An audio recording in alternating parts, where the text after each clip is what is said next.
Assalamualaikum warahmatullahi wabarakatuh. Alhamdulillahirabbil alamin wal aqibatu lil muttaqin wala udwana illa 'alal zalimin. Asyhadu an la ilaha illallah wahdahu la syarikalah wa asyhadu anna Muhammadan abduhu wa rasuluhu alladzi la nabiyya ba'dah. Allahumma shalli wa sallim wa barik ala sayyidina Muhammad wa ala ali sayyidina Muhammad.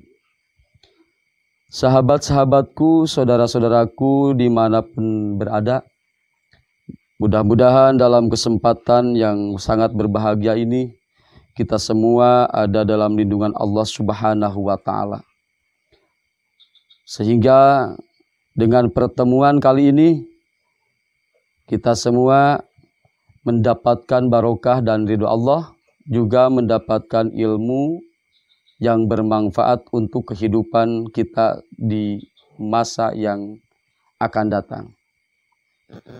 Selanjutnya, pada kesempatan kali ini, saya melihat beberapa kejadian atau dengan adanya permasalahan yang sedang viral saat ini, yaitu pendapat Menteri kita, Menteri Agama Republik Indonesia, yang mana pengaturan adzan seolah-olah mungkin kita semua sebagai umat Islam yang sudah biasa mendengar suara adzan, yang biasa mendengar panggilan adzan, kita semua merasa sedikit agak aneh.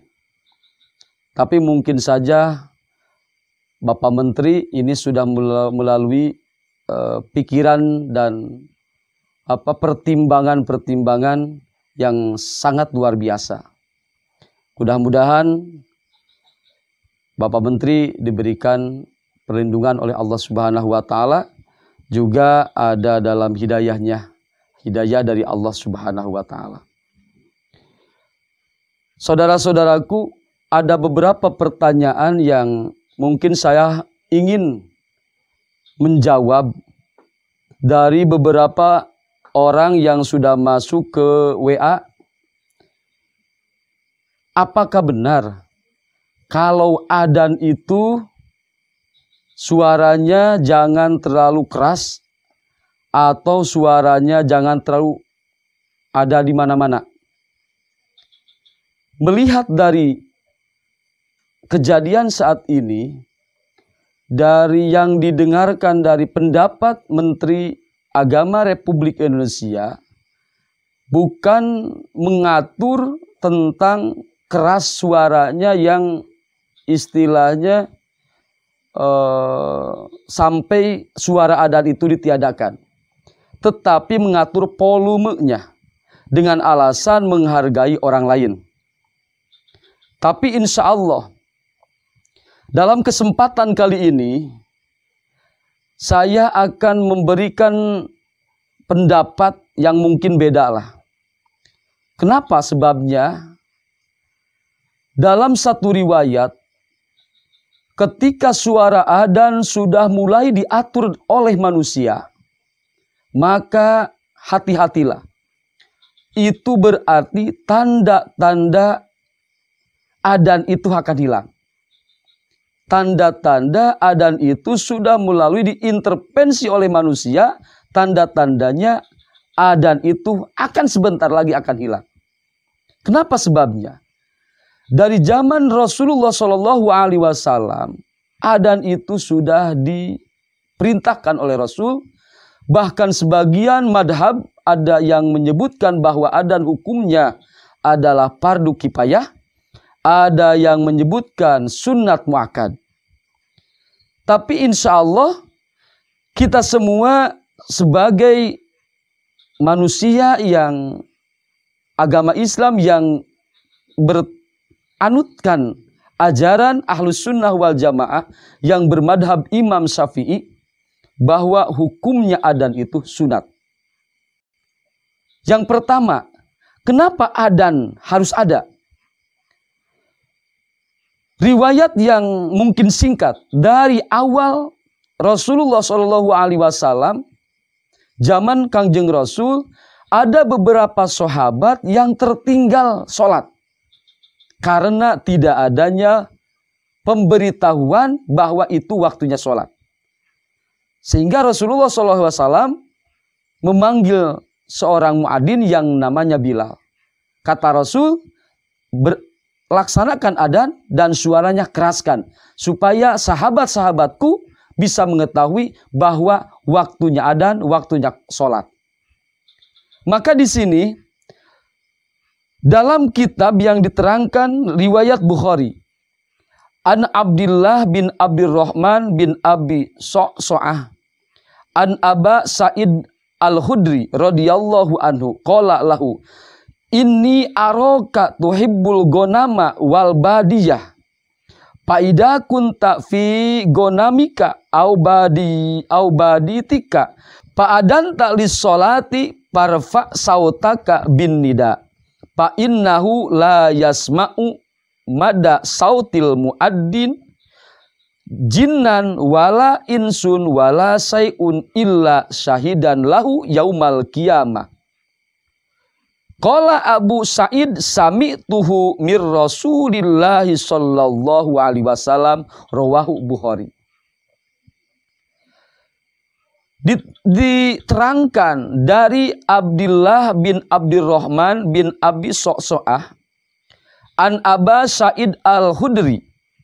Abu Sa'id Al-Khudri berkata kepada Abdullah bin Abdurrahman, sesungguhnya aku melihatmu menyayangi kambing di daerah Badawi, pedalaman. Badawi itu pedalaman. Maka bila kamu sedang mengembala kambing, Fa'adanta. Di sini ada Fa'adanta lis sholat. Ketika waktunya sholat, maka adanlah kamu untuk mengerjakan sholat. Parpa sautaka bin nidain. Keraskanlah suaramu dalam melaksanakan adan. Kenapa sebabnya? Fa innahu la yasma'u madda sautil muaddini jinnan wala insun wala sayun illa sahidan lahu yaumal qiyamah. Karena suara adanmu itu ketika terdengar oleh jin, oleh manusia, oleh makhluk apapun, kecuali akan menjadi saksi di hari kiamat dan akan menjadi kebahagiaan untuk orang-orang yang mendengar suara adzan itu.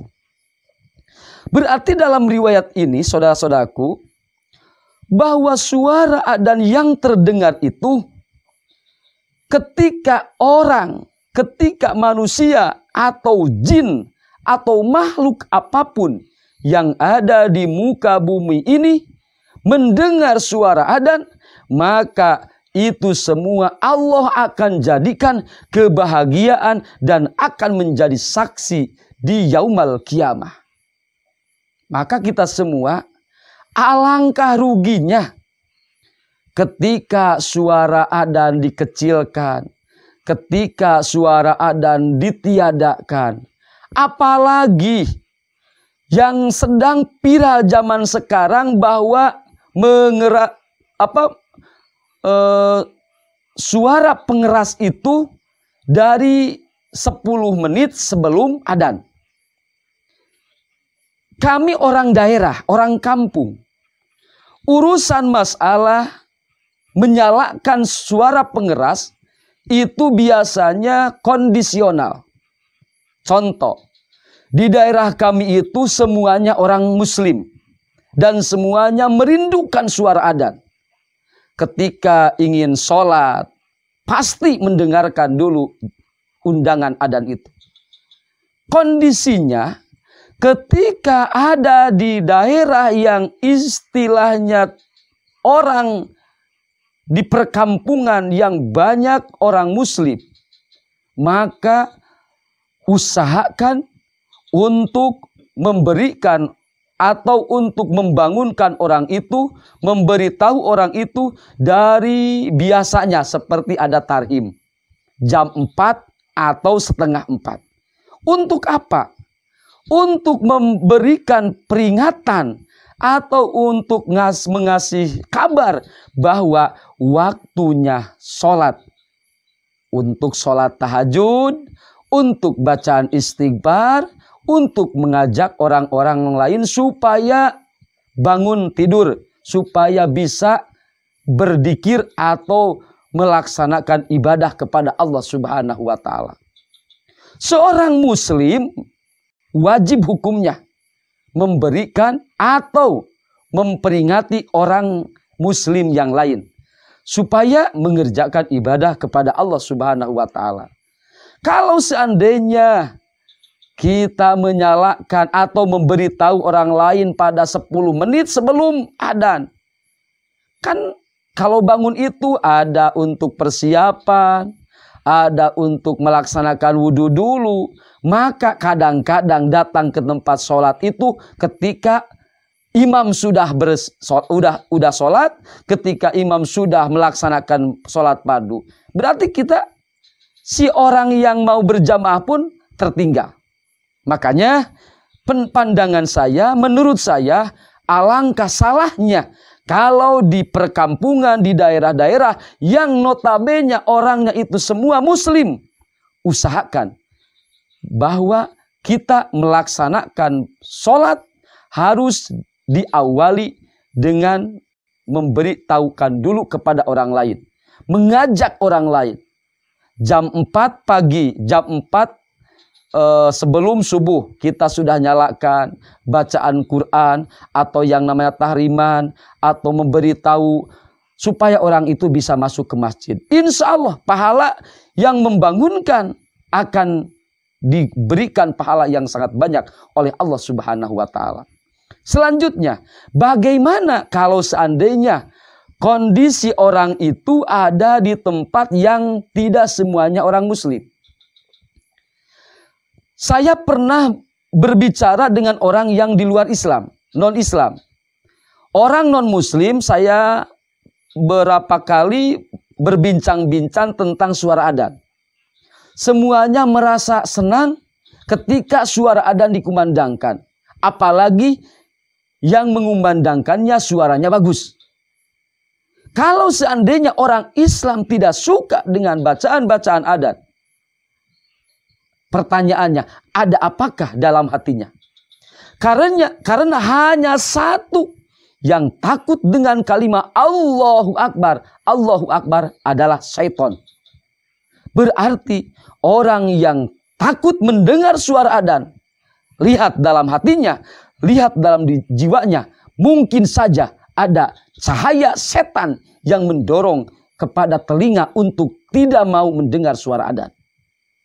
Ada dalam satu riwayat, dalam satu hadis, ketika di perkampungan yang orang itu semuanya orang muslim atau mayoritas orang Islam, tapi tidak terdengar suara adzan, tapi tidak ada berjamaah, maka waspadalah, daerah itu sudah dikuasai oleh setan.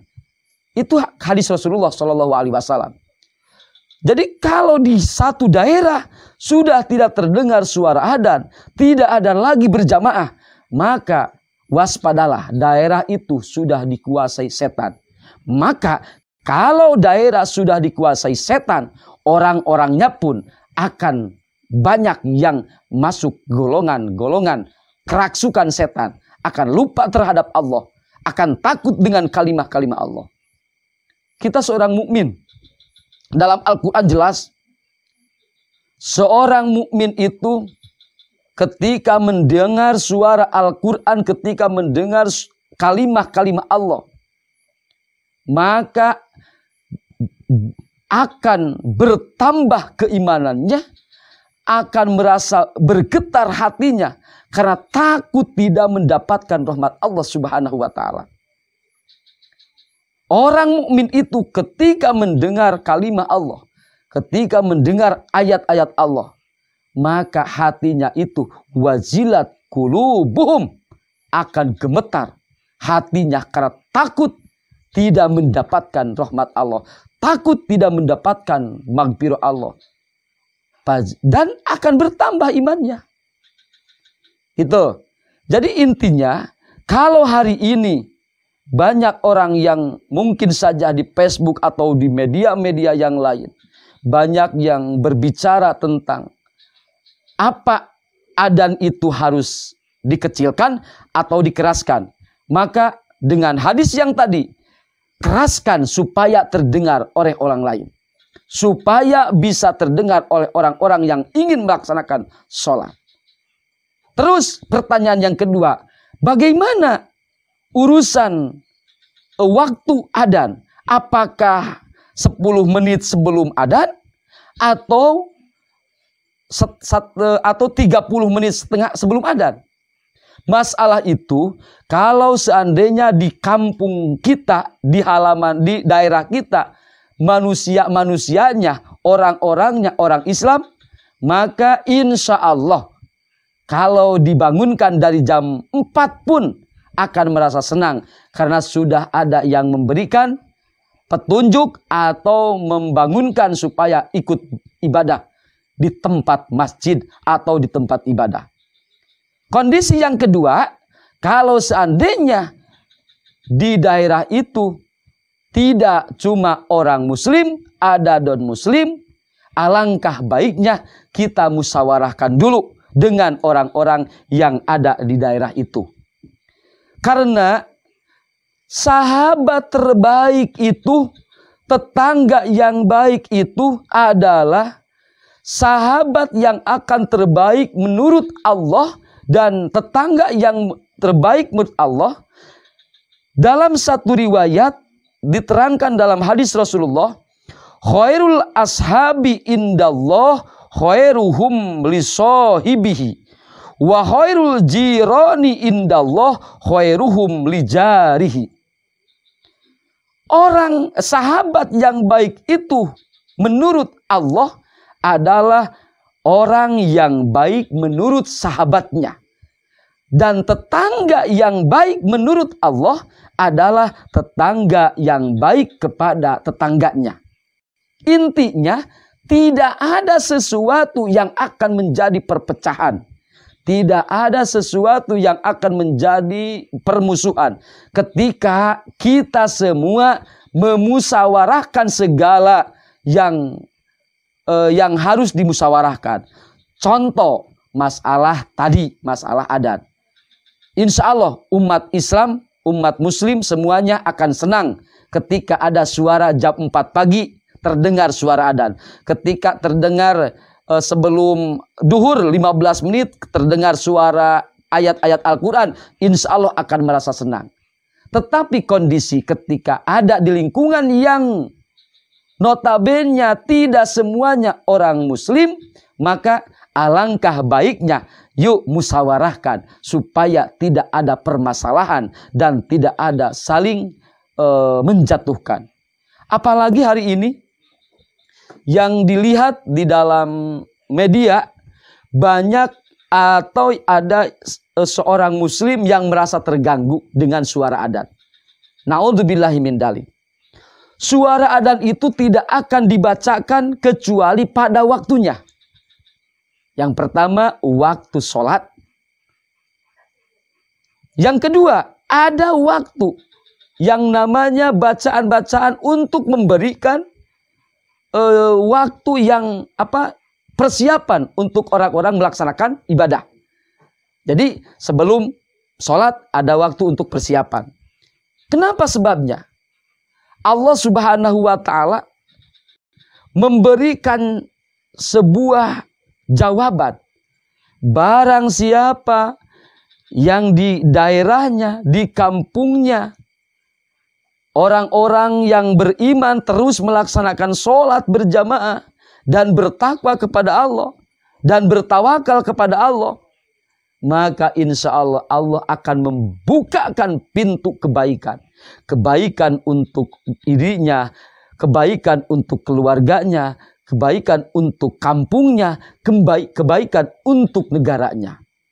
Tetapi ketika ada orang Islam, orang Muslim yang mendengarkan suara adzan, kata Rasulullah dalam sebuah hadis, al munafiquna ummati idza yasma'unal adana wal iqamata wala yakhdurunal jamaah.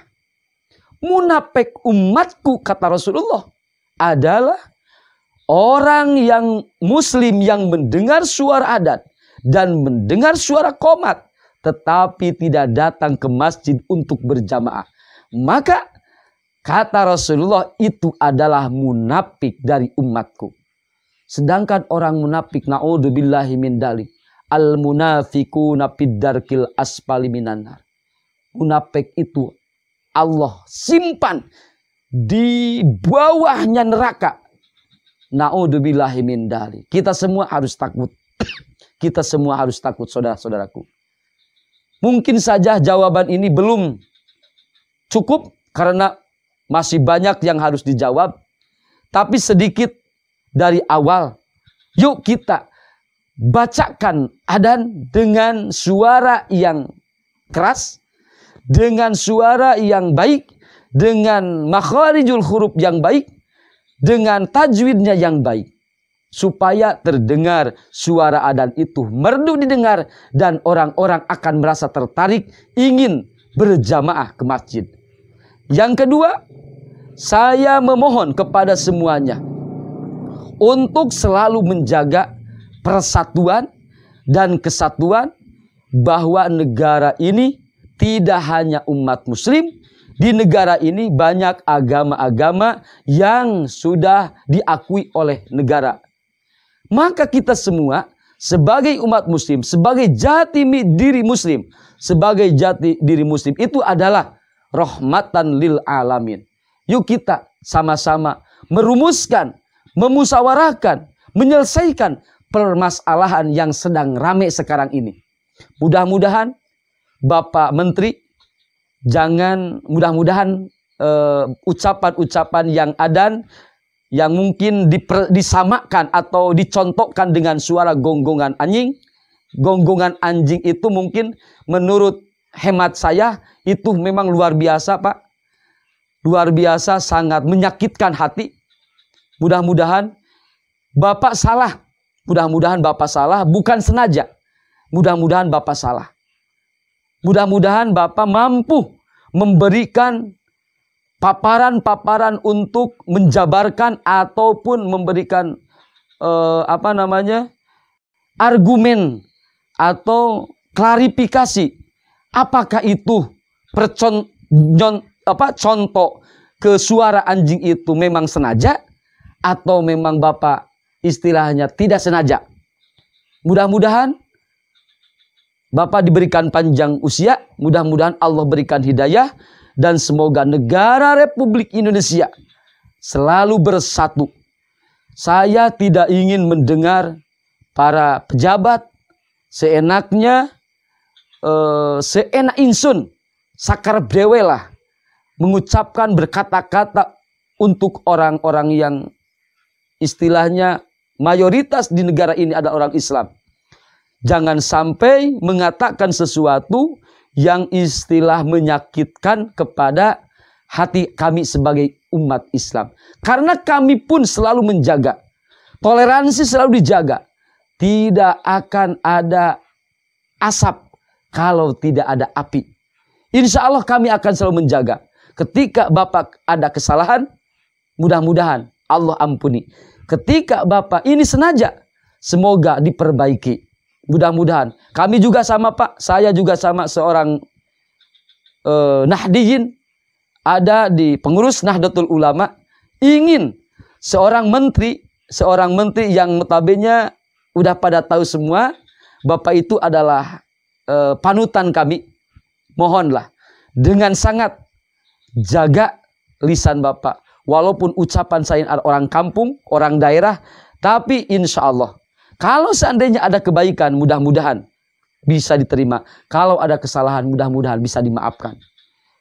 Saudara-saudaraku, marilah kita sama-sama doakan bahwa kita harus saling mendoakan, saling mengintrospeksi, saling memberikan watawasobil haqi, watawasobis sob. Doa terakhir, Allahumma arham ummata Muhammad, Allahumma aslih ummata Muhammad, Allahumma farij ummata Muhammad.